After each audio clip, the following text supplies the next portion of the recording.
দেশবাসীকে পবিত্র ঈদ উল ফিতরের শুভেচ্ছা ও মোবারকবাদ জানিয়েছেন প্রধানমন্ত্রী তারেক রহমান।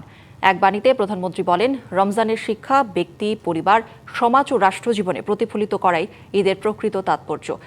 ঈদ ধনী গরিব, ছোট বড় সব ভেদাভেদ ভুলে পারস্পরিক ভালোবাসা ও ভ্রাতৃত্বের বন্ধনে আবদ্ধ হওয়ার আহ্বান জানান।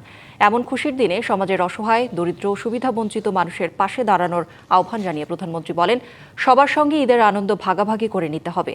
তার আশা, ঈদ উল ফিতর জাতীয় ঐক্য, পারস্পরিক সম্প্রীতি ও সহমর্মিতার বন্ধনকে আরও সুদৃঢ় করবে।